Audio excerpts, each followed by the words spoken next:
Bienvenue à toutes les trois. Bonjour. Alors, nous allons vous présenter un certain nombre de titres dans lesquels la question de l'écologie au sens très large, on va le voir, est abordée. Et puis nous échangerons aussi, j'espère que le temps nous le permettra, sur la question de l'industrie de l'édition et l'industrie du livre par rapport à ces questions d'enjeux climatiques. Avant d'évoquer les quelques titres choisis, j'aimerais savoir si vous constatez aujourd'hui, en tout cas en tant que lecteur ou lectrice, c'est l'impression qu'on a, que les auteurs et autrices s'emparent de plus en plus de cette question de l'écologie au sens large. Et deuxième question, il me semble, à voir les livres que vous m'avez envoyés, qu'on peut parler beaucoup des autrices sur ce sujet-là. Allez, Anne-Charlotte, c'est parti. Allez, je suis la première, j'y vais. Oui, bien sûr, les autrices s'emparent particulièrement de ce sujet. Ça revient, enfin, ça fait bien le lien avec donc la table précédente ou la présentation en tout cas du CNL. C'est vrai que les autrices s'emparent des sujets, les éditrices s'emparent des sujets. On a une filière quand même en jeunesse qui s'est beaucoup féminisée ces dernières années, particulièrement en bande dessinée qui peut-être historiquement était un milieu éditorialement plus masculin. Donc voilà, c'est vrai qu'il y a beaucoup de femmes. Il y a beaucoup de femmes, elles ont, je pense, à cœur le care. Et donc, du coup, forcément, les enjeux écologiques, les enjeux d'avenir, c'est des choses qui leur parlent.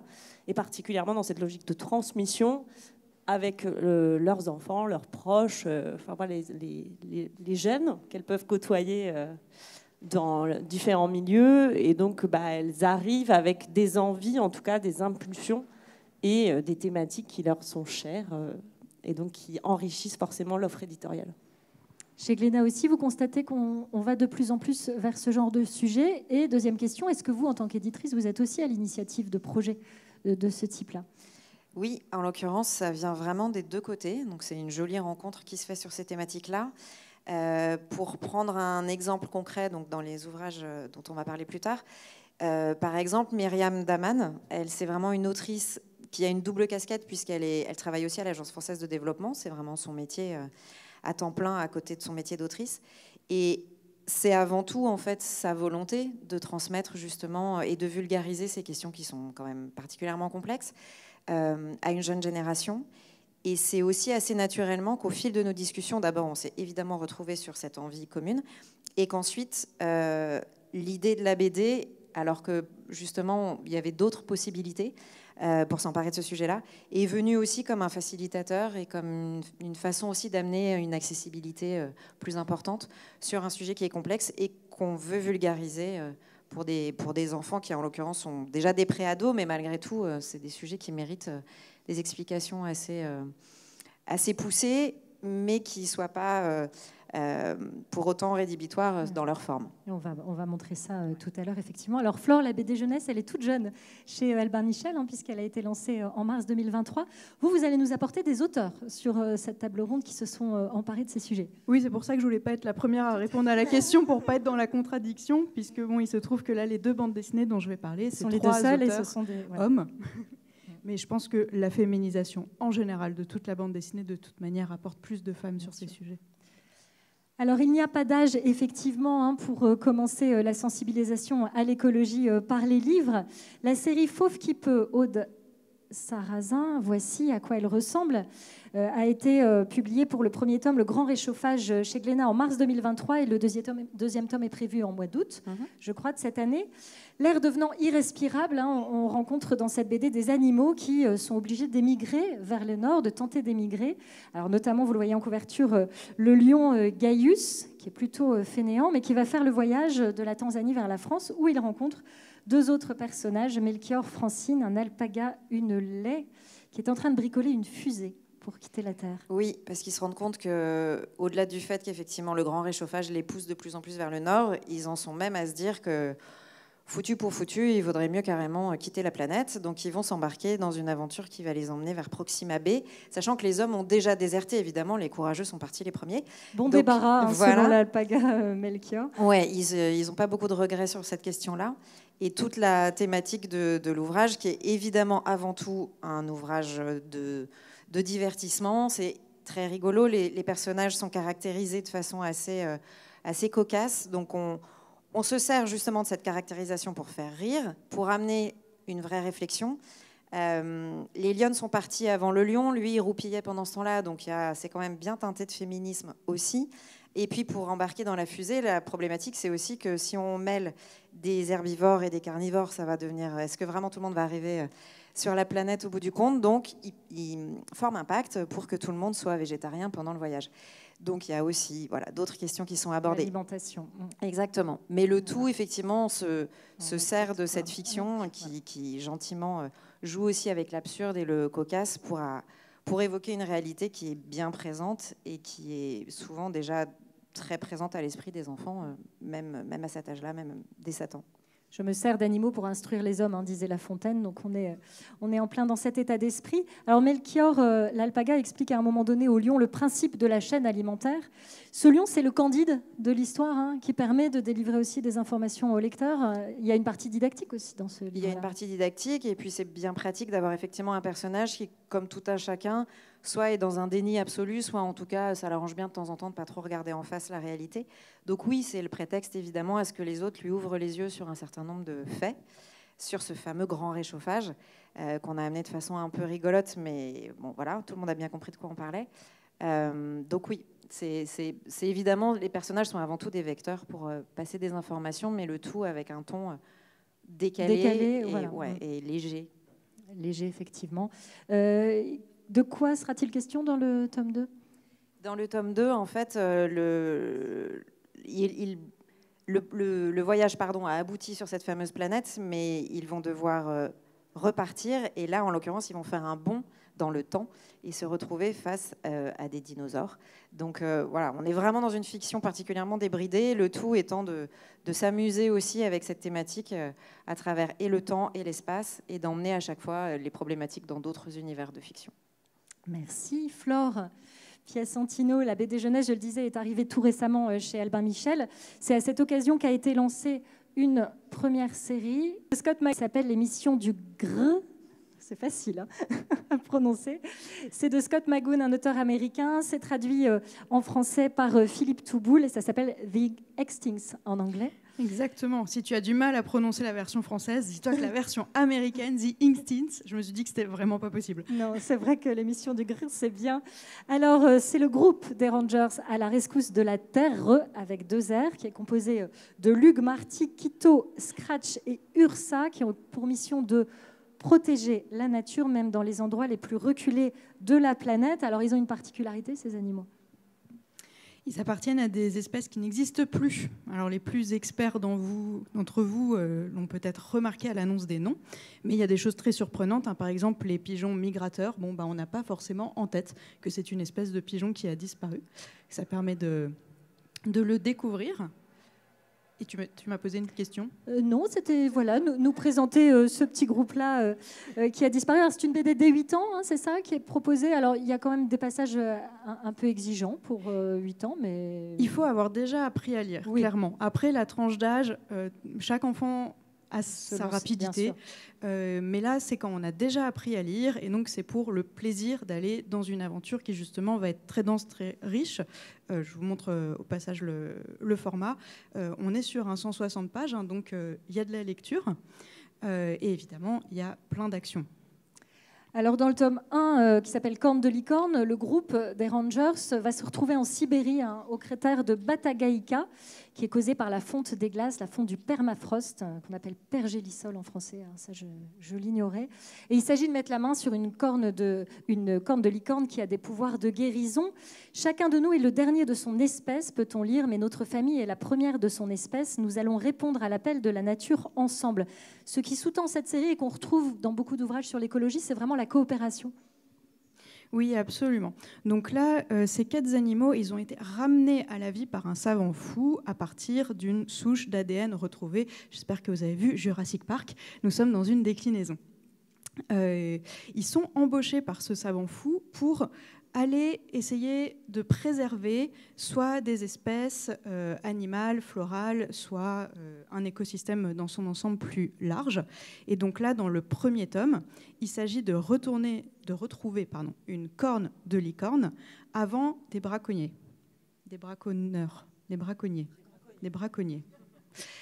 il se trouve que la licorne est un animal qui a vraiment existé. Et c'est toute la particularité de ce livre, c'est de nous mixer des choses qui viennent purement de la fiction. Évidemment que ces animaux ne sont pas aujourd'hui des agents secrets en chair et en os, mais par contre, ce sont des espèces qui ont existé, et c'est ce que le livre nous apprend, puisque eux-mêmes se documentent. Donc, comme tout agent secret, ils ont un ordinateur extrêmement intelligent, rempli de data, qui les informe d'informations dont ils ont besoin pour leur mission. Donc on n'est vraiment pas dans un livre pédagogique de voici A par A plus B ce qu'il faut apprendre, on est dans le de quoi vous avez besoin pour réussir la mission.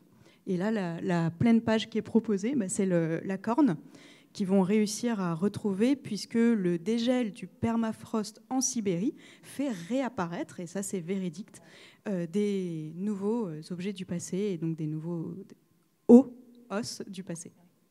Alors, le tome 2 va nous emmener non plus vers la glace, mais vers le feu. Il est consacré aux feux de forêt que les héros vont devoir combattre aux côtés des paras du feu, qui sont des pompiers d'élite américains. Alors, vous venez de l'expliquer, mais c'est vrai qu'on le voit aussi très bien dans ce tome 2. Ce qui est très intéressant, c'est que dans la manière de lutter contre l'incendie, on a vraiment affaire à quelque chose de précis, vraiment de pédagogique sur comment procèdent les pompiers pour quadriller un terrain, etc., tout en étant dans une fiction complètement imaginaire, et voilà, avec des animaux anthropomorphes. Donc c'est cette hybridation qui peut être vraiment intéressante pour les enfants. Bah oui, c'est tout le cœur de la question, aborder des enjeux écologiques. On sait tous ce dont on a besoin, c'est évidemment d'informer, encore mieux de mobiliser, et surtout sans angoisser. C'est là. Oui, on va en reparler difficile. de cette grande question. Oui. Et donc, effectivement, la fiction est un levier très, très, très ancien pour ça, depuis que l'humanité existe, pour être avec des personnages et les voir, eux, se mobiliser. Et donc, d'être dans le sentiment d'action, dans le sentiment de l'espoir, de les choses changent, et on va aller, je ne vous spoil pas, mais évidemment, vers une happy end à la fin de la mission qui se termine bien. Donc, le deuxième tome qui traite des feux de forêt, sont un sujet on ne peut plus d'actualité, on ne peut plus angoissant pour les enfants qui le vivent dans la plupart des régions de France. On est avec les pompiers et on apprend vraiment, je ne sais plus si je t'avais mis une image où on décrit exactement ce que c'est que ce corps de pompiers-là qui s'appelle les paras du feu. Je ne l'ai pas là, mais oui, j'avais vu, effectivement. C'est Et très didactique. Donc, les paras du feu, c'est vraiment l'élite des pompiers. Donc on est bien dans un bouquin de super-héros, mais qui mêle avec des super-héros du réel. C'est ceux qui sont parachutés dans les endroits qui sont absolument inaccessibles en transport. Et ils vont décrire leur technique. Qu'est-ce qu'on fait, dans quel ordre? On trouve où est le vent, on sécurise tout de suite notre abri pour quand va y avoir une flambée, donc les flammes qui surgissent de partout et qu'il n'y a plus de point de retraite pour les pompiers. Comment est-ce qu'ils s'abritent? Comment est-ce qu'ils creusent leurs tranchées, etc. Donc on apprend des choses passionnantes et à la fin du livre, on a envie d'être pompier. C'est tout à fait une possibilité et donc d'être dans l'action. Alors à la fin de chaque livre, là c'est pour le tome 1, on trouve effectivement des dossiers, les dossiers du GRE, Guide pratique des créatures et concepts présents dans ce livre, avec différentes rubriques, et notamment une rubrique « Aide le GRE à sauver le monde ». Donc là, on va voir à quoi ça ressemble. L'idée étant effectivement, pour que ce soit tout ça moins anxiogène, on en reparlera tout à l'heure, mais de montrer qu'il y a des choses qui peuvent être faites aussi par le lecteur, prises en charge. Oui, alors effectivement, le jeu qui parle, c'est pas un livre didactique, bah si, la toute fin. Il y a un cahier bonus qui parle des espèces en détail, qui donne des petits tips pour les enfants de au quotidien, comment est-ce que toi aussi tu es en train d'agir. Donc qui sont tout à fait accessibles. Ça, c'est aussi des expériences pour comprendre avec la science des choses qu'on traverse. Et enfin, moi, ça me fait penser, là on parle d'écologie, mais en réalité ça me fait aussi penser aux livres que je lisais quand j'étais enfant sur les dinosaures, et à la fin tu as envie d'en savoir plus sur les dinosaures, et c'est de la curiosité intellectuelle. C'est vertueux. Merci Anne-Charlotte. Chez Stenkiss, il y a 4 maisons d'édition, et notamment les éditions Jungle, qui fêtent leurs 20 ans cette année. Voilà. Et dans la collection Miss Jungle, on trouve alors des héroïnes fortes, inspirantes pour plutôt les préados, hein, on est sur une catégorie 9-10 ans, et on trouve la série Louise et Ballerine, alors de Naïma Zimmerman au scénario et Alessandra Marsili au dessin, conseillée donc dès 9 ans. Le tome 1 est sorti en 2021. On y rencontre Louise, alors c'est la petite fille que vous voyez avec les cheveux violets, qui est obligée, à cause de ses parents et de leur déménagement, de s'installer à la campagne. Et, qui sont un peu des altermondialistes, un peu bobos, voilà. Qui veulent faire de la permaculture. Et qui font ça à leurs enfants, qui doivent quitter la ville et quitter ses cours de danse et ses amis, en l'occurrence. Heureusement, elle va se faire de nouveaux amis, Elliot et Maddie, qui vit dans une sorte de ranch, c'est ça, Animal Creed. C'est un refuge pour animaux. Voilà. Et c'est là qu'elle va s'attacher à la jument rebaptisée Ballerine et à se mettre à la voltige équestre. Le cœur de cette série, c'est vraiment... On ne parle pas d'écologie en réalité tellement, sauf à travers le petit personnage, je parlerai de ses propos après, ouais, il y a un petit personnage engagé, mais c'est vraiment l'expérience positive de relation avec la nature. Alors oui, j'avais envie de partager ce bouquin parce que la collection Miss Jungle elle existe depuis longtemps dans la maison. C'est une collection aujourd'hui qui est moins développée parce que voilà, c'est une collection Miss et aujourd'hui les femmes on les appelle pas des Miss. Mais c'était intéressant, trop girly. Mais voilà, Louise et Ballerine, c'est un projet que j'ai développé dans cette collection et je trouve que c'est intéressant de montrer aussi qu'on peut parler d'écologie de plein de façons différentes et dans plein de formats différents et sans que ce soit forcément un sujet frontal, ce qui n'est pas le cas des autres projets avec lesquels qu'on va vous présenter. Évoquer. Et de parler des personnages qui sont des vecteurs de transmission. Et ce qui est intéressant dans Louise et Ballerine, c'est qu'il y a aussi ces personnages inspirants, ces personnages dont on valorise leur action, leur conscience écologique, le fait que, voilà, aujourd'hui dans les narrations, même si ce n'est pas forcément le sujet immédiat de l'ouvrage, on va valoriser les personnages qui sont dans des actions, dans des prises de conscience écologiques. Et donc, dans Louise et Ballerine, il y a Maddie. Maddie, elle est complètement dingue parce qu'elle a envie de brûler l'humanité. Les gens ne respectent pas la nature, ils laissent leur saleté n'importe où. On devrait mettre des pièges à ours pour les attraper ou mort au capitalisme pollueur. Voilà. Exactement. C'est pour ça qu'on l'aime. Donc voilà, Louise, c'est peut-être le personnage qui est un peu plus lisse de cette BD, mais il y a une galerie de personnages secondaires. Et moi, j'aime beaucoup, beaucoup ce personnage. Et voilà, dans le troisième tome, il y a vraiment tout l'album est centré sur elle parce qu'elle est en pleine crise écologique. Elle est en crise d'anxiété, en fait, cette pauvre Maddie. Et voilà, et elle va mobiliser ses amis. Elle va être dans une dynamique d'action pour essayer de faire changer les choses qui va se retourner un peu contre elle parce que elle est un peu rentre dedans. Oui, et puis ce qu'on retrouve sont des préoccupations de jeunes ados aussi, oui, exactement, d'abord, dans cette histoire. Et l'amitié ayant évidemment à chaque fois une place très importante. Alors, autre héroïne chez Jungle, voilà, c'est Tara. Et là, on va être dans le cœur de notre sujet, puisque l'écologie est le thème de cette série qui est signée Anne Gaël et Gwenola Morizur, qui sont sœurs au scénario, et Séverine Lefebvre au dessin et à la couleur. 2 tomes parus. Vous voyez ici Un été zéro déchet, le premier. Tara, c'est une adolescente citadine qui va passer les vacances chez son père, qui habite sur une île bretonne, imaginaire, les Boréales, et qui va alors être réticente aussi au début à cet environnement, et puis se faire des amis petit à petit. Et on voit bien que voilà, dans ce premier tome, il y a un fast-food qui s'installe sur l'île, qui en menace l'équilibre.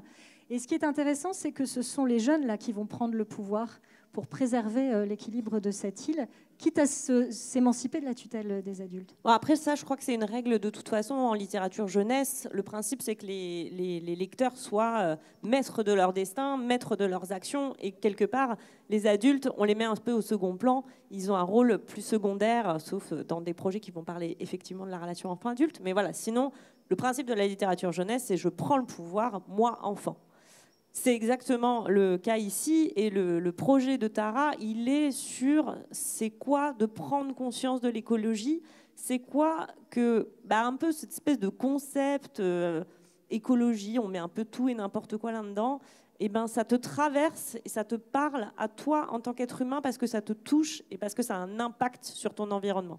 Donc Tara, c'est ça, c'est-à-dire qu'elle se rend compte qu'elle va générer du déchet, elle se rend compte que l'humanité, l'organisation de la société telle qu'elle est aujourd'hui génère du déchet, et elle va se dire mais pourquoi on fait ça et comment on peut contrer ça, et donc elle va essayer de prendre le pouvoir par rapport à ça. Et donc du coup l'idée de Tara, c'est d'encourager et de prendre conscience plus que d'être morale forcément immédiatement ou de poser une forme de moralité. C'est l'action qui prime. C'est l'action et c'est la réflexion personnelle, le chemin personnel qu'on peut faire par rapport aux thématiques écologiques. Et par rapport à Tara, peut-être juste, c'est vrai qu'on est dans quelque chose de très précis. Le zéro déchet, c'est quand même le zéro déchet et le manger local. Hein, dans le tome 2, voilà. C'est sur le manger local, cuisiner local. Le deuxième est sur la saisonnalité, la localité de la production alimentaire.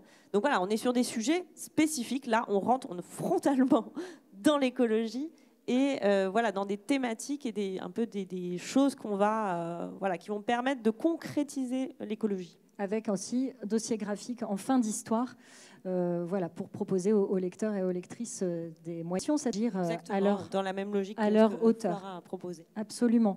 Autre héroïne de fiction, cette fois pour vous, Flore, c'est la petite Cléo, super sirène, née aussi au moment du lancement de la BD jeunesse chez Albin Michel. C'est signé Anthony Cala au scénario et Greg Deezer au dessin et à la couleur. Alors là, on est vraiment dans une série d'action. Alors, il n'y a pas de pédagogie du tout affichée en ce qui concerne l'écologie. Simplement, on nous emmène, c'est pour les 9-10 ans à peu près, hein, on nous emmène dans le tome 1 sur l'île qui s'appelle une île Palane, un véritable paradis aux eaux mortellement dangereuses, car les pêcheurs y sont attaqués par des léopards de mer. On apprend ici, sur cette île, à combattre une nature qui est a priori hostile. Oui, exactement. Là, on est dans une fiction pure, une création donc, de série avec des auteurs lyonnais. Et on ne va pas être frontalement dans la question de l'écologie, on est à travers la fiction, à travers ce monde dystopique, ce qui préoccupe les enfants. Donc on va plus toucher aux réflexions du moment, à toutes ces dissonances cognitives qu'on a en permanence. Et là, eux, ils sont sur une île, on est sur un monde qui visiblement est absolument recouvert d'eau. Donc la mer, c'est à la fois la source principale de nourriture et à la fois la source de tous les dangers, mais aussi, et c'est ce que veulent apporter cette nouvelle génération d'enfants, la source de découverte d'un monde aquatique et d'une faune aquatique. Et donc il y a une vraie opposition, et c'est le sujet principal en réalité du tome 1, entre les adultes qui sont préoccupés avant tout par la survie et par l'urgence de se nourrir, et les enfants qui, sans que ce soit un plan organisé, sans que ce soit énuméré avec des concepts philosophiques ou citoyens, sont juste dans l'immédiateté du ressentiment, qui disent non, on ne peut pas faire que tuer tous ces animaux parce qu'on en a peur et qui nous menacent, et non, on ne peut pas, en l'occurrence, manger les dauphins, puisque c'est ce que les adultes veulent faire, avec une scène absolument géniale où ils imaginent comment ils vont les mettre en broche. Ils en ont l'eau à la bouche déjà, et les enfants sont un peu indignés. C'est fait pour être cruel et drôle en même temps, c'est tout le pouvoir de la bande dessinée. Et donc voilà, ils sont dans l'immédiateté de cette réaction et du besoin de repenser la façon dont ils cohabitent avec leur environnement. Alors cette petite Cléo qui rêve d'explorer les fonds marins, elle est en fauteuil roulant. Et Mara, qui dirige l'école de natation, fait tout pour l'empêcher de nager. C'est équipée d'une prothèse, une queue de sirène mécanique. Elle va pouvoir démontrer son courage. Il est question d'écologie, il est question de dépassement de soi, très largement. Et il est question de cet autre pilier du développement durable, qui est le pilier social, avec l'inclusion aussi des personnes handicapées. Oui, complètement. On est en réalité dans la trame narrative dans un classique du shonen neketsu. Donc tous ceux qui sont familiers de One Piece, Naruto, Hunter, etc. vont retrouver tout, c'est-à-dire le héros qui, a fortiori, est orphelin, donc c'est une orpheline, qui a un handicap qui le met de côté, alors là c'est carrément un handicap physique, donc c'est très visible, à qui on répète qu'il ne peut pas accéder à son rêve. Donc là, le rêve de Cléo, c'est de découvrir les fonds marins, d'être une grande nageuse. Et on lui dit que ça n'est pas possible puisque les fonds marins sont trop dangereux et qu'elle, elle a que ses mains. Donc elle ne peut pas à la fois nager et à la fois se défendre en étant sous l'eau. Et l'inventeur de l'île, qui avait créé une prothèse à la base pour soigner des dauphins, il se trouve que par le jeu de circonstances de l'aventure que je vous laisserai découvrir, elle se retrouve à, elle, enfiler cette prothèse faite pour les dauphins, ce qui lui donne cette apparence de méca-sirène et lui permet, dans un premier temps, de prouver qu'elle est capable d'aller dans l'eau. Et pareil, je vous divulgage un peu, mais c'est parce que c'est très important pour les auteurs dans l'esprit de cette bande dessinée. En réalité, c'est la prise de confiance en elle dont elle a besoin pour à la fin aussi être capable de nager sans cette prothèse. Oui, c'est Oui, je suis désolée parce que c'est vraiment la fin du livre, mais en même temps c'est tellement important pour l'image de l'inclusion, pour dire qu'on n'est pas juste dans quelque chose qui viendrait qui doit vous transformer exactement un handicap, mais bien juste dans une autre manière de trouver sa place, de prendre conscience, de bouger la façon dont on voit les choses. Voilà, donc pour répondre à la question de l'inclusion, je suis obligée de donner la fin. Alors, on vient de le voir à travers quelques titres. Il y a de l'aventure, il y a de la légèreté quand on parle de l'écologie, hein, mais il y a aussi certaines choses qui peuvent être un peu difficiles à lire. Hein, mais la réalité est difficile pour les enfants. Alors, dans l'émission du GRE, dans le tome 2, on peut lire une chose est certaine, notre temps est compté et la survie de notre monde est menacée. Même dans Fauve qui peut, à un moment donné, le lion Gaius, il dit « Ok les gars, vous avez raison, notre planète est fichue ». L'éco-anxiété, hein, c'est un sujet qu'on ne peut pas ne pas aborder. Hein. C'est un concept qui a été développé pour la première fois en 1997 par une chercheuse en santé publique belgo-canadienne qui s'appelle Véronique Lapège. C'est une sorte d'inquiétude, d'anticipation, hein, qui peut se manifester par des choses assez précises et graves, comme des attaques de panique, des insomnies, des pensées obsessionnelles ou des troubles alimentaires. En 2021, la revue scientifique médicale de Lancet a réalisé une étude. Et en France, on apprend que plus d'un Français sur deux âgé de 16 à 25 ans se dit extrêmement inquiet. Hein. C'est le degré up de tout ça. Est-ce que c'est quelque chose que vous avez à l'esprit quand vous faites de la sensibilisation ? Comment ne pas angoisser les enfants et les projeter dans un monde dont finalement ils n'auraient pas du tout envie, alors qu'ils vont quand même devoir y grandir ? Justement, je pense que c'est tout l'intérêt de la fiction et tout l'intérêt de ces décalages qui sont permis aussi par le biais de la BD et de la fiction en général. Et puis, pour revenir aussi à certains profils d'autrices, en l'occurrence, c'est aussi de donner des clés, des informations. Là, je rebondis davantage sur le docu graphique, mais de donner aussi des vraies informations, des données, des choses concrètes, des faits. Donc face aux idées, en l'occurrence, je parle du livre qui s'appelle Les 10 idées reçues sur le climat. On va le détailler dans un parce que justement, quand on est au fait et qu'on n'est plus dans une forme aussi de fantasme qui parfois pousse le curseur encore plus loin, on n'en a vraiment pas besoin, qu'on puisse aussi derrière avoir des pistes pour s'engager d'une façon ou d'une autre. Ça peut être des choses très concrètes, très quotidiennes et finalement assez abordables par tout le monde. Et puis aussi, de remettre les choses aussi dans un vrai contexte d'humanité. On est tous, je pense, confrontés, et les enfants les premiers, mais comme nous tous, à des formes aussi d'ambiguïté dans nos élans d'engagement, dans nos envies d'extrême, changement, de radicalité parfois. Et puis, on fait aussi avec ce qu'on est, avec notre environnement, avec avec plein de contradictions, avec plein de nos contradictions. Donc c'est aussi, c'est ce que vous disiez aussi toutes les deux à travers des personnages, c'est que les personnages, dans leur caractérisation, ils permettent aussi de montrer un qui a vraiment rien compris au schmilblick, un autre qui est hyper à fond au contraire, et puis nous, on est un peu tout ça à la fois en réalité. Donc le lecteur, il va aller grappiller aussi dans les histoires qu'on lui raconte et qu'on lui donne à lire, ce qui va soit le rassurer, soit le conforter, soit dédramatiser aussi une partie des problématiques. Donc voilà, la fiction avant tout, le décalage beaucoup, et puis parfois aussi des vrais tips d'engagement sous toutes ses formes, parce que finalement, le meilleur moyen aussi d'aller contre son anxiété, c'est d'agir. Donc voilà, sous plein de formes possibles. Sur cette...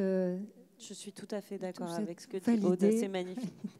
Oui, moi je pense qu'en effet, le meilleur moyen de lutter contre l'anxiété, c'est d'agir. Et du coup, par exemple, sur le projet qu'on a fait, nous, sur 3 filles debout, l'idée, c'était de montrer que on peut s'engager politiquement, même quand on est jeune. On peut avoir des modes d'action. Et je trouve que c'est clairement très présent dans nos sociétés aujourd'hui, parce qu'on voit des personnalités comme Camille Etienne. Elles sont là, les femmes qui militent, qui s'engagent en politique. On voit qu'il y a une radicalité des discours écologiques. Et cette radicalité, on la sent dans nos productions éditoriales. Il faut pas... Aujourd'hui, on peut dire à mort le capitalisme pollueur dans une BD qui est vendue en grande surface spécialisée ou en grande surface culturelle. C'est OK. Donc voilà, donc il y a cette idée de, ouais, une fois qu'on s'en est informé, une fois qu'on peut-être on a un peu plus conscience voilà, de ce que c'est, de quels sont les enjeux, de pouvoir aussi agir par nous-mêmes, s'engager, se politiser et trouver les modes d'action qu'on peut avoir. Et je trouve qu'aujourd'hui, enfin, les jeunes sont vraiment capables de s'emparer des sujets et ont une capacité de communication et de sensibilisation, de mobilisation qui est vraiment particulièrement forte. Oui, avec la beauté de la bande dessinée vraiment très très forte par rapport au roman, que j'aimerais rappeler, qui est que souvent elle peut être lue en même temps par plusieurs générations, par les parents et par les enfants, et ensuite quand il y a des séries qui durent sur le très long terme, notamment des séries jeunesse, même par plusieurs générations. Donc à un moment donné, ça participe dans notre société à former la pensée et former quelle va être la priorité du moment, puisque, comme le disait Aude, on est en permanence avec plein de choix différents à faire, à tous les niveaux, que ce soit du politique jusqu'au quotidien, et que, voilà, c'est des médias qui poussent lentement mais sûrement, et pas avec des injonctions, mais avec des fictions auxquelles on a envie de s'identifier, etc., tranquillement vers une décision pour qu'à un moment donné, quand il y a des choix à faire, peut-être un coup, la balance va plus peser vers l'écologie. Alors effectivement, cette anxiété, elle peut aussi, quand on la maîtrise en tout cas, être moteur de changement. Et on va montrer tout de suite, voilà, je viens à Anne-Charlotte parce que cet album-là, il est intéressant. Alors il est pour les plus grands, hein, il n'est pas du tout pour les petits, ados, grands ados, et puis évidemment pour les adultes, puisqu'on parlait de partage à l'instant que permet la bande dessinée aussi entre les parents et les enfants. C'est l'histoire, alors ça c'est signé Gwenola Morizur encore, qu'on a connu tout à l'heure sur la série Tara au scénario, et Elea Bird au dessin et à la couleur, et c'est dans la collection Jungle Ramdam, c'est un one-shot. C'est l'histoire de Layla, cette jeune femme, alors on va plutôt la montrer ici, voilà, qui se sent à l'étroit dans sa vie, qui travaille dans un aquarium à Nantes, qui vit en couple et qui se sent mal. On est vraiment là sur une espèce de récit initiatique sous forme de prise de conscience écologique également. Je pense qu'elle, le personnage en tout cas incarne un peu ce que disait Aude et Flore, c'est-à-dire que elle se sent, en fait, elle vit de plus en plus mal ces contradictions entre, voilà, peut-être la façon dont elle se projette dans une vie et puis la réalité de son quotidien, la réalité de ses choix. Et voilà, et petit à petit, cette dissonance, elle va devenir tellement forte qu'elle va plus pouvoir l'éviter. Et donc, en effet, la BD raconte ce parcours et comment elle va essayer de retrouver un alignement en fait entre son envie d'un futur possible et la réalité de ce qu'elle doit changer dans sa vie. En fait, c'est une BD sur le changement, sur les sacrifices qu'on doit faire aussi pour changer. Et puis sur les contradictions qu'on évoquait à l'instant, qu'on porte tous. Hein. Exactement. Et je pense que voilà, le discours écologique, il arrive aussi à ce moment-là, c'est-à-dire qu'on sait qu'on va devoir abandonner des choses, que peut-être on va devoir aussi accepter de perdre des choses. Et voilà, en tout cas, c'est un récit qui avait envie de porter cette idée-là et de dire, voilà, on va perdre, mais on va gagner tellement derrière que du coup, ce sera forcément... au final, bien positif, et voilà, un chemin positif qui commence par l'anxiété. Voilà. Donc, qui commence un petit peu par une forme d'anxiété. Alors, avant de parler documentaire, je voudrais vous donner quelques chiffres qu'il est, à mon avis, important d'avoir à l'esprit, surtout quand on est éditrice. Le CNL a publié une étude réalisée par Ipsos sur les jeunes Français et la lecture, sur les usages des 7-25 ans, et on y posait la question, pourquoi les jeunes lisent-ils ? 3 réponses étaient possibles. Les meilleurs sont de nouvelles loisirs, se détendre, s'évader. Et loin derrière, les réponses apprendre de nouvelles choses et se cultiver arrivaient seulement en 6e et 7e position.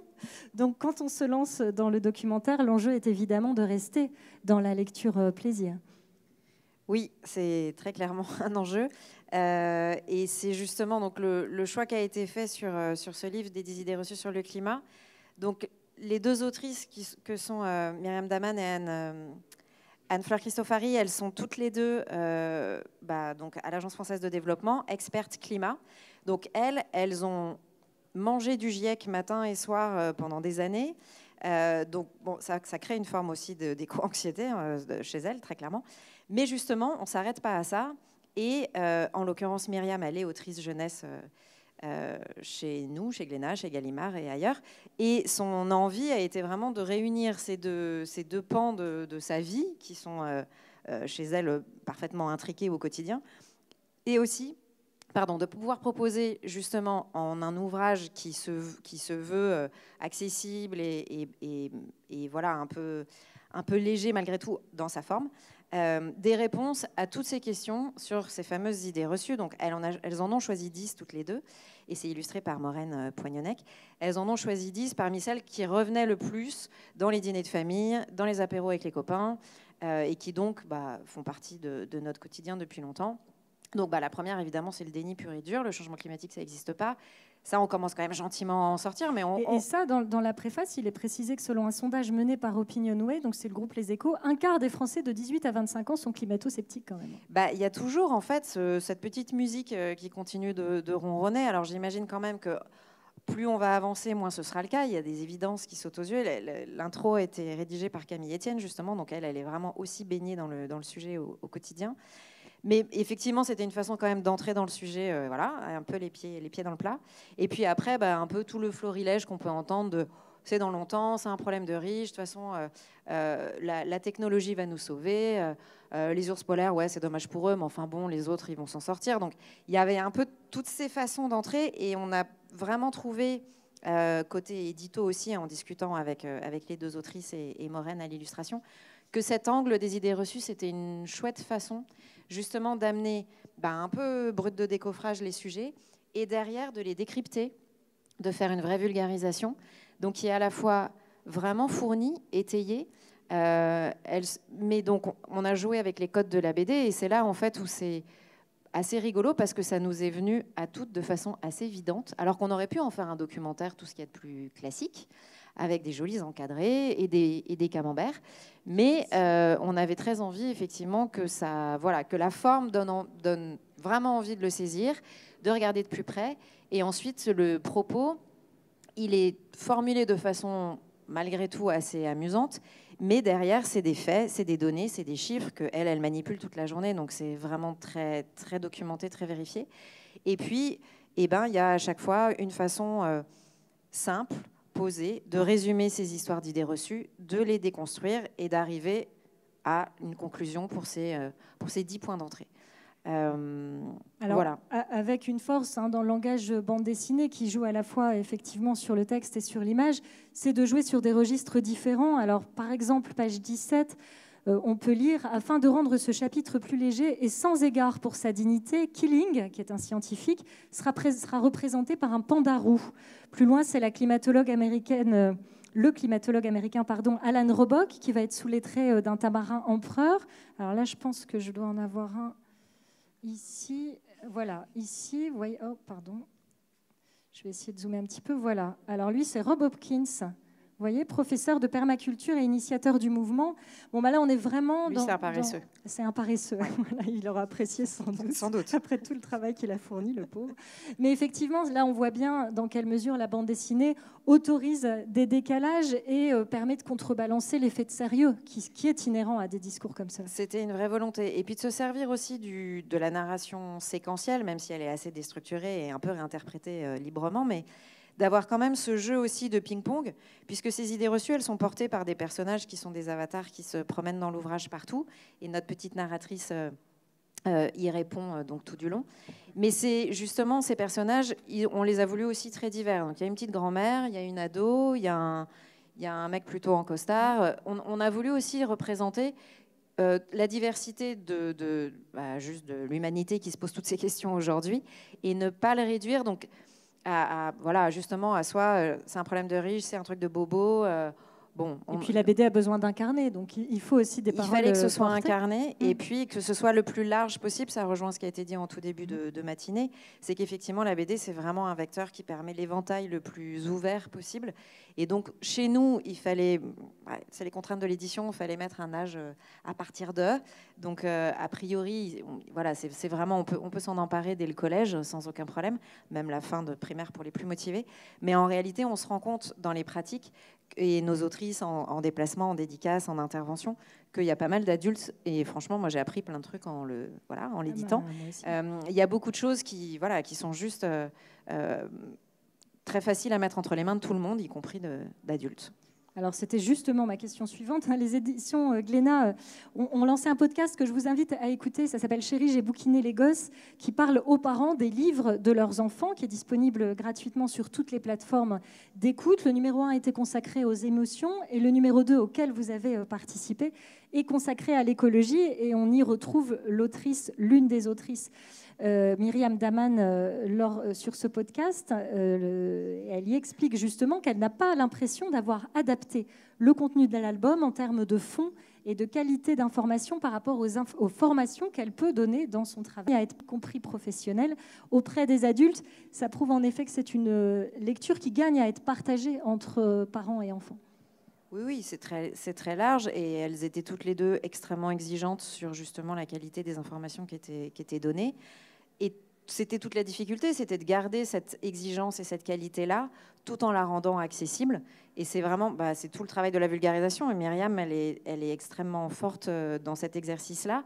En gros, Charlotte Fleur était plutôt sur la partie, la pauvre, elle a compulsé des tonnes et des tonnes de documents pour arriver à livrer les informations essentielles à la rédaction de l'ouvrage, qui est pareil, un joli bébé qui a environ 130 pages.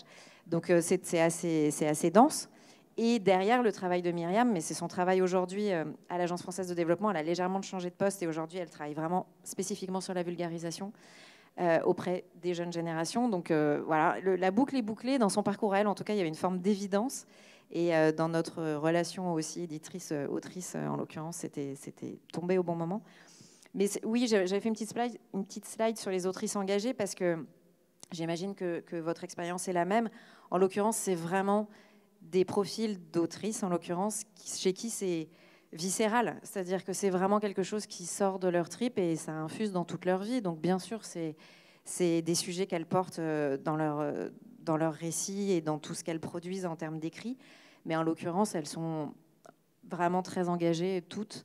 Donc voilà, elles savent vraiment de quoi elles parlent et c'est très authentique et très sincère de leur part comme façon d'aborder les sujets. À la lecture du livre. Anne-Charlotte, autre documentaire que nous allons vous présenter, c'est 3 filles debout chez Jungle par Séverine Vidal au scénario et Anne-Olivia Messana au dessin, paru en 2022. C'est un ouvrage hybride entre biographie et documentaire qui nous permet de découvrir le parcours, mais dès l'enfance, dans l'enfance surtout d'ailleurs, d'Automne Pelletier, alors née en 2004 sur l'île de Manitoulin au Canada, en Ontario, qui fait partie des natives de cette île, donc la nation, attention, des Wik-Wem-Kong. Voilà. Si, je crois que c'est pas mal. Eliane, que vous voyez aussi sur la couverture, Eliane Wanjiku, qui est née en 2011 à Nairobi, au Kenya, et Greta Thunberg, qu'on ne présente plus, née en 2003 à Stockholm, en Suède. 3 jeunes filles, toutes jeunes, 3 continents, mais des problématiques qui sont radicalement différentes et qui montrent que le problème, évidemment, est global, mais pas partout le même, finalement. C'était toujours dans l'idée de parler d'écologie et en même temps de montrer des réalités différentes, de sortir peut-être un peu aussi d'une écologie très occidentale. Donc on avait envie, avec Séverine Vidal, donc, qui est l'autrice avec laquelle on a travaillé sur ce projet, de montrer des réalités, de montrer des façons d'appréhender le monde aussi qui sont différentes. C'était là-dessus que Automne était un personnage, en tout cas une jeune femme extrêmement inspirante, parce qu'elle vient d'une culture très différente où l'eau a une âme, etc. C'est dans une cosmologie qui est assez éloignée de ce que nous, on peut connaître. Mais voilà, en fait, l'idée de mélanger fiction, donc une partie plus classique, en BD, vraiment avec des cases, etc., sur leur vie. Et une partie documentaire plus déstructurée. C'était aussi de montrer que ces parcours, ces trajectoires de personnes, elles sont à chaque fois l'écologie qui entre en contact avec elles. Et ce que Séverine avait à cœur de montrer, c'était que c'est un apprentissage aussi de comprendre, de voir quel impact ça a et pourquoi ça nous touche particulièrement. Et notamment, il y a toutes les 3, en fait, quand on a travaillé sur ce projet, toutes les 3, on s'est aperçu qu'elles avaient un rapport à leur mère qui était assez fort. Donc voilà, c'était montrer à la fois ces jeunes filles d'où elles venaient, quelles étaient leurs façons de voir le monde, et à la fois, en effet, de rentrer dans le concret de chacune par rapport aux enjeux de déforestation, d'accès à l'eau, et Greta sur des enjeux qui sont énormes, puisque plus sur... le changement de climat, voilà, le changement de climat, la question des émissions carbone, etc. Alors elle dit, Greta, page 75, « Je répète souvent que personne n'est trop petit ou trop jeune pour se mobiliser. En l'occurrence, on a des héroïnes qui ont l'âge du lectorat cible de cette... » Exactement, c'était vraiment ça l'idée. Et c'est assez drôle parce qu'avec Séverine, on a eu une grosse discussion sur ce projet. Parce que moi, j'étais là, oh là là, mais quelles héroïnes! Et elle était là, mon Dieu, ne dis pas ça. Ce ne sont pas des héroïnes, ce sont des gens comme les autres. Et nous, on devrait tous être comme ça. Et voilà, et au début, le projet était un peu une espèce de titre héroïne des temps modernes. Et finalement, on l'a appelé 3 filles debout parce que voilà, pour plein de raisons différentes. Mais voilà, finalement, est-ce que c'est vraiment des héroïnes? Moi, j'en ai le sentiment parce que je trouve qu'elles ont une conscience écologique qu'à 11 ans, je n'avais pas. À 8 ans même, hein, pour Eliane, elle a 8 etc. ans quand elle s'intéresse aux arbres. Et en même temps, finalement, elles n'ont pas beaucoup plus d'armes que n'importe lequel des lecteurs. Et c'est ça qui fait que, pour moi, elles apportent quelque chose d'extrêmement fort dans les luttes écologiques. Alors, on a fait le tour des livres que nous voulions vous présenter. Je voudrais reparler de la BD en classe, puisque le nouveau volume, le deuxième, s'appelle Bulle de nature, et est complètement consacré à cette question alors, du développement durable dans toutes ses acceptions, y compris sociale, inclusion, etc. Flore, vous avez contribué au lancement de cette collection quand vous étiez chargée de mission au SNE, avec l'idée de faire découvrir d'abord des œuvres littéraires, et puis aussi de montrer que la BD n'est pas qu'un divertissement. Oui, c'est vrai. Précédemment, j'étais au syndicat national de l'édition et donc ça a été lancé en 2019. Parce que notamment les livres dont on vient de parler, c'est pas que le cas, mais quand même entre autres ceux-là, qui vont avoir une dimension quand même un peu pédagogique, un peu d'apprentissage. On sait qu'il y a des CDI besoin derrière du corps enseignant, des bibliothécaires, des CDI pour pousser la découvrabilité de ces ouvrages. Et c'est vraiment pas l'étude qualitative qu'on a écoutée ce matin qui nous dirait l'inverse. Si on compte que sur la recommandation entre pairs, on va aller vers un appauvrissement de la diversité des lectures. Donc, d'où cet outil, parce qu'évidemment, les enseignants, les documentalistes, ils sont, comme beaucoup de gens, noyés dans la quantité de livres qui sortent. Et donc, l'entrée thématique est une entrée qui permet de proposer des choses de façon construite, qu'on arrive à suivre, où on se repère. Et donc, sauf erreur de ma part, chaque année, il y a une thématique différente dans ces livres. Voilà, qui est en réflexion, je crois, ce que nous disait tout à l'heure Benoît Paulet pour le troisième volume. Alors, vous l'avez vu, il y a du vert dans les lignes éditoriales, on ne peut pas le nier, on vient vraiment de le démontrer, je pense. Si on s'intéresse à l'industrie du livre, en revanche, les choses sont naturellement, j'allais dire, plus complexes. Il s'agit évidemment d'une industrie polluante comme... tout ou presque les activités humaines. Alors, n'oublions pas aussi de préciser que selon les choix opérés, l'impact environnemental du papier reste plus faible que celui du numérique. On a tendance à l'ignorer, mais c'est aussi une réalité. Aude Sarrazin, dans 10 idées reçues sur le climat, les autrices vous remercient d'avoir supporté leurs inlassables requêtes pour favoriser l'éco-conception du livre. Vous avez bousculé vos habitudes sur ce titre-là ? On a commencé à se poser des questions très concrètes, en fait, parce que c'était évidemment une volonté de leur part, ça nous semblait parfaitement cohérent et légitime. Et une fois qu'on s'est posé les questions, il fallait apporter des réponses, et ce n'était pas forcément totalement évident. Donc, pour parler de cet exemple précis, donc, qui est cet ouvrage-là, si vous l'avez entre les mains, il n'est pas pelliculé. Donc, il n'y a pas de plastique autour de ce livre. Et en même temps, il a un fond blanc. Donc, c'était problématique de savoir qu'est-ce qu'on fait avec ça. Donc, on a pris un risque, en accord avec ma direction qui est au premier rang, pour savoir si... Voilà, on se disait, OK, on ne va pas le plastifier, il va passer de main en main, il va rester dans des entrepôts, et on verra ce que ça donne. Donc, ce n'est pas totalement satisfaisant, parce qu'effectivement, quasiment la totalité des ouvrages qui sont retournés sont abîmés. Alors, il y a eu peu de retours, on s'en sort bien, tant mieux. Mais voilà, c'est tout l'équilibre à trouver entre le juste tirage pour que justement, voilà, en termes de stock, etc., la juste fabrication. Et puis, en gros, la vraie grande décision qu'on a prise, c'est qu'à la toute fin de l'ouvrage, on est totalement transparent sur ces réflexions et sur leur aboutissement. Donc, en fait, en toute humilité, on a juste dit, on s'est posé cette question, on a tranché comme ça. On ne sait pas si c'est génial, mais nous, on s'est dit qu'à ce moment-là, c'était la bonne réponse à apporter. Donc, on vous explique pourquoi cet ouvrage n'est pas pelliculé, parce que voilà, qu'il est évidemment imprimé de façon, sur du papier issu de forêts géré durablement, etc. Mais voilà, le petit plus, c'est qu'on a pris un risque de ne pas pelliculer l'ouvrage avec en plus un fond clair, voilà. Mais qu'on a expliqué la démarche.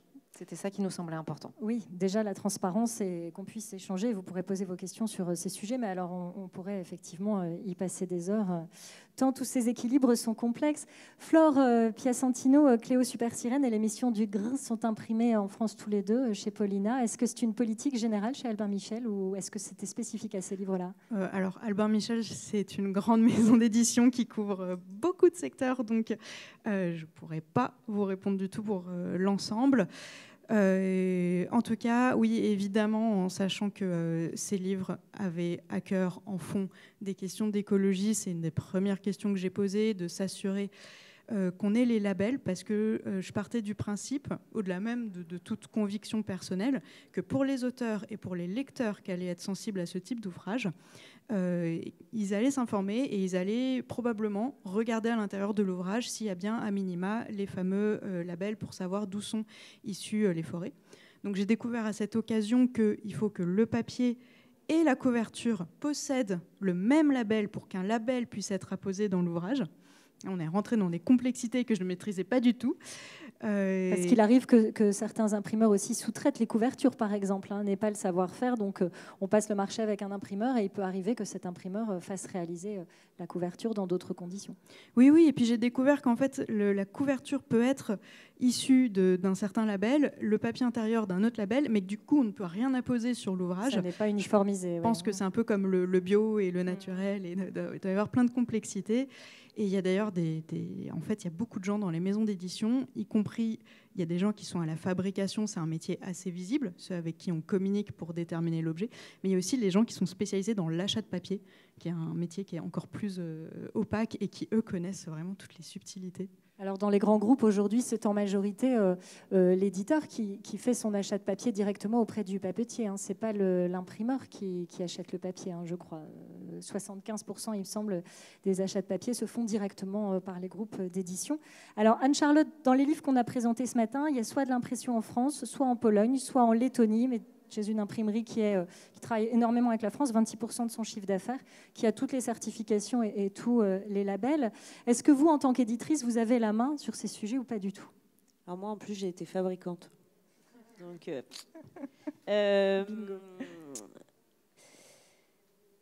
il y a plein de sujets qui se mélangent dans la production et dans la manière de faire des livres de manière écologique. Nous, on est une petite structure, donc on maîtrise bien où est-ce qu'on imprime.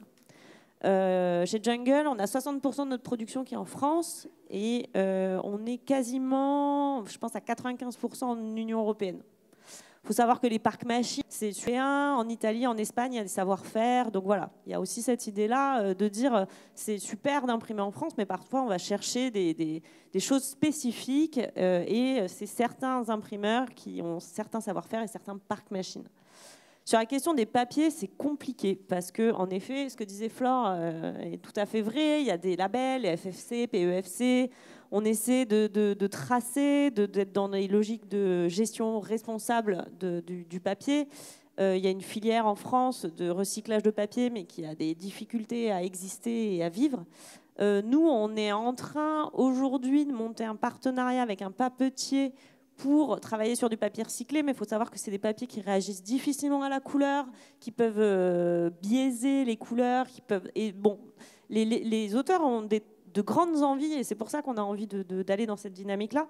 Mais on sait aussi que voilà, un auteur qui a travaillé pendant 2 ans sur un livre et qu'à la fin, toutes ses couleurs, elles sont toutes jaunes, bon, c'est un peu compliqué. Donc, techniquement, on essaie de faire en sorte que aussi, voilà, les papiers... Et puis, les papiers recyclés sont en train d'évoluer aussi. Il faut pas se... Enfin, ça va aller en s'améliorant, et ce sera des papiers qui seront de mieux en mieux imprimables, et donc, du coup, qui auront de meilleurs rendus. Oui, moi, c'est quelque chose que j'ai à cœur. Mes auteurs me posent des questions là-dessus. Et j'ai une fabricante qui est absolument d'enfer, que j'adore, et qui se bouge à fond pour qu'on puisse faire ce qu'on peut faire malgré les difficultés qu'il peuvent y avoir, malgré le fait qu'on est un éditeur indépendant, qu'on n'achète pas notre papier. D'accord.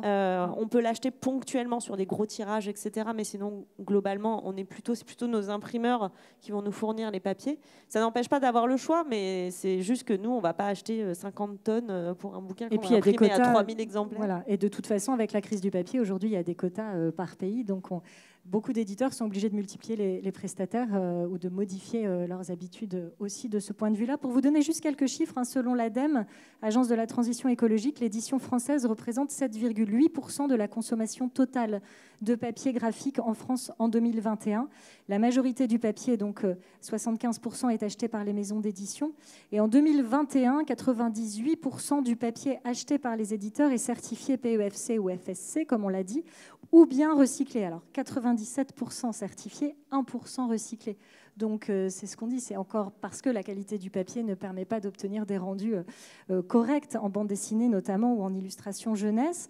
Le papier représente aujourd'hui, selon Livre Hebdo, en dehors des coûts pré-presse, maquettes, photogravure, 30 à 50% du prix total de la fabrication d'un livre. Voilà, donc c'est effectivement une donnée qui est très importante. Et en ce qui concerne le transport qu'on évoquait à l'instant, c'est vrai qu'on a tous tendance, je pense aujourd'hui, à regarder où sont fabriqués les livres, sauf qu'il faut aussi prendre en compte la question de où se trouve le distributeur, parce que si le distributeur est à Strasbourg, Prague est plus près que Marseille. Voilà, donc nous, on n'a pas cette donnée-là, pour le coup, en tant que lecteur. Quand on regarde où est l'impression, si les hangars sont forcément à proximité, la donnée n'est pas la même. Faut-il être prêt, mesdames éditrices, aujourd'hui, quand on est auteur également, à sacrifier certains rendus dont on avait l'habitude de se targuer, j'allais dire, de faire des belles choses. On parlait du pelliculage il y a un instant. Il y a aussi les dorures sur les gravures, ce genre de choses. Est-ce qu'il va falloir dire maintenant on arrête parce qu'on est en pleine crise écologique? Je m'y colle. C'est une vraie question qui est compliquée parce qu'on n'a évidemment pas envie de sacrifier la richesse de notre production, de notre offre. On a des auteurs qui se décarcassent aussi sur des trouvailles graphiques qu'on a envie de mettre en valeur, évidemment. Donc, je vais revenir à mon idée de balance, mais c'est vrai que c'est un peu ça qui nous anime au quotidien. C'est de se dire que entre les histoires de prix de fabrication, les histoires de prix de vente, l'ouvrage qu'on veut malgré tout évidemment rendre le plus beau possible et qui fera le plus envie d'être saisi en librairie pour que les auteurs aussi soient contents du travail accompli, et les questions écologiques derrière. Moi, pour le coup, alors sans rebondir sur l'idée reçue de la technologie va nous sauver, parce qu'effectivement, on sait que ce n'est pas le cas, mais sur certains points précis, il y a peut-être aussi des avancées qui sont possibles. On sait déjà que justement sur le papier recyclé, qui jusque-là était un peu réservé à la littérature blanche et non illustrée, parce qu'il y a ces histoires de couleurs qui sont problématiques. Voilà, on fait des progrès, on avance. Donc, ce qui est important, c'est de continuer à se tenir informé, de pouvoir tester des choses. Voilà, de temps en temps, on prend des risques aussi et on en tire des conclusions. En l'occurrence, c'est pas du tout que négatif, mais c'était un risque à prendre au moment où on l'a fait. Donc, ouais, moi, pour l'instant, je suis plus en observation et en réflexion.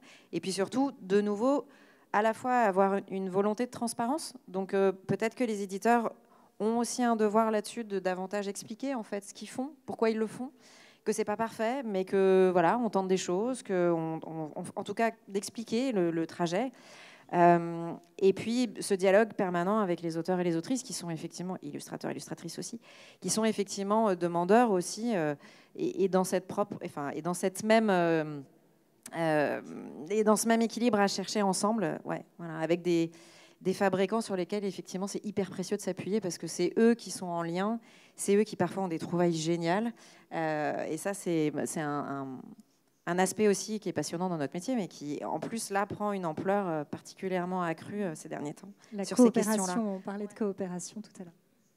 Des fois, ça va être sur des choses toutes simples d'un fabricant qui va dire tu me baisserais pas ton format d'un demi-centimètre parce que ça rentre bien dans ma machine et que du coup, j'ai pas de gâche papier. Et en fait, ce serait vraiment top. C'est exactement ce qui s'est passé sur 3 filles debout. On a fait une écluse là de 7 mm sur le format qui était un tout petit peu plus grand. Et en fait, juste là, on avait 0 gâche papier. Et donc, du coup, oui, il faut travailler dans la coopération. Est-ce qu'il faut réduire les effets de fabrication ? Je sais pas. Instinctivement, je pense pas que ce soit vraiment ça qui va vraiment avoir un impact fort.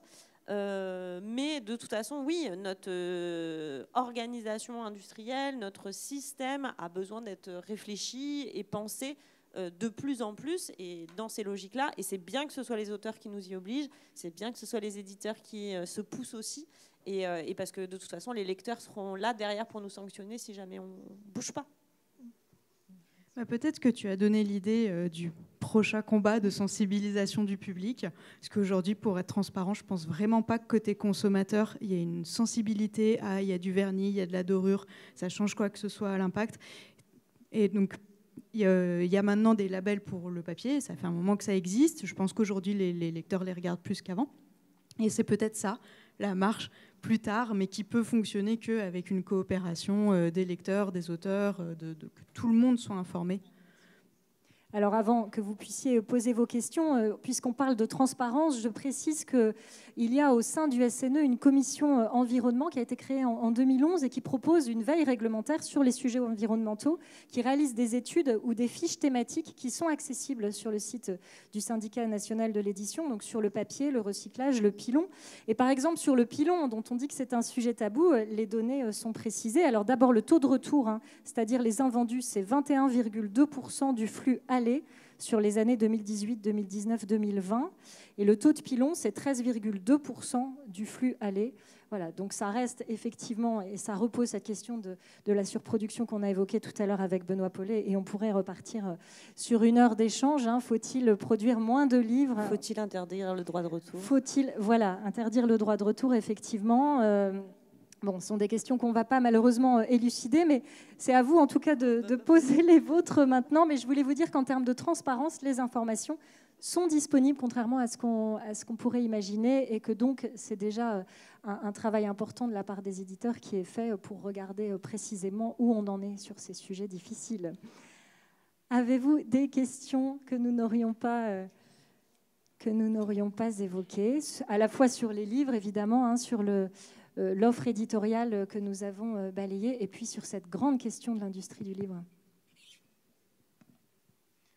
Bonjour, merci beaucoup pour vos présentations. Voilà, c'était très, très chouette de vous entendre toutes. Je suis moi-même éditeur. En fait, c'est des questions qui me préoccupent, qui nous préoccupent. Je pense qu'il y a un angle mort. Enfin, on fait beaucoup de... Vous l'avez noté, en fait, il y a beaucoup de choses qui sont faites sur les soucis de fabrication et l'impact environnemental de la fabrication de nos livres. On a fait un bon chemin. Il en reste pas mal à faire, mais ça, c'est chouette parce qu'on est dans une vraie dynamique. Je pense qu'il y a un angle mort de l'interprofession. Voilà, je le pose là et on en fait comme ça, mais c'est la logistique, le transport et la distribution. Voilà, c'est là où en fait on sait que le coût écologique du transport dans le monde est fondamental, et dans notre interprofession, voilà, c'est loin d'être négligeable aujourd'hui. Et le coût vers les libraires aussi. Il y a le coût fabrication, distribution, et il y a le coût aussi derrière de la livraison aux libraires. Oui, c'est ça. C'est vraiment effectivement la logistique. Les flux, l'ensemble des flux. L'ensemble des flux, tout à fait. Il y a une gestion du territoire, c'est vrai, qui aujourd'hui fait que le livre, il est dispo chez tous les libraires de France, normalement le même jour, tout le monde y a accès. C'est, je pense, un enjeu d'accessibilité aussi. Je suis tout à fait d'accord avec toi. On en avait déjà parlé. Oui. C'est vrai que, voilà, en tout cas, la question du transport reste un point important. Oui, excusez-moi, je voulais juste réagir. Je suis moi-même éditeur, mais j'ai une ancienne vie de diffuseur, donc je connais un peu le sujet. Vous avez raison, c'est un angle mort, mais vraiment pas tout à fait mort quand même. Les distributeurs vraiment s'emparent aussi de ces sujets-là. C'est ultra compliqué parce que vous l'avez vous-même noté, la capillarité du réseau en France est exceptionnelle. C'est-à-dire qu'on a des librairies partout, quelquefois très loin, qui ont en face d'elles un grand méchant qui commence par A et qui finit par E et qui livre en 24 heures les livres à n'importe qui. Donc il y a ici une vraie contradiction, on va dire, d'esprit entre beaucoup de libraires et beaucoup de distributeurs aussi qui aimeraient faire du bien à la planète, mais en même temps, beaucoup de libraires qui veulent être livrés vite pour concurrencer le fameux A avec un E à la fin. Donc il y a vraiment des réflexions. J'ai participé, je pense que certains étaient aussi à Angers l'an dernier pour les rencontres de la librairie française. Ce sujet a été évoqué et on sentait bien qu'il y avait ici une espèce de nœud gordien entre une prise de conscience qu'il fallait faire quelque chose et en même temps, bah oui, livrer, c'est des camions qui tournent, quoi. Alors il y a quand même des choses qui existent. Il y a Prism qui permet notamment pour les libraires de rassembler les commandes pour éviter de les segmenter, d'envoyer autant de camions que de commandes. Les distributeurs ont aussi des accords avec des recycleurs de papier, donc les livres qui retournent et qui sont pilonnés sont ensuite recyclés. Donc, alors, pas tous les livres, effectivement, quand il y a du vernis, quand il y a du plastique, quand il y a des spirales, c'est plus compliqué. Mais voilà, c'est un angle qui n'est pas tout à fait mort quand même, mais qui est ultra compliqué à gérer. Voilà.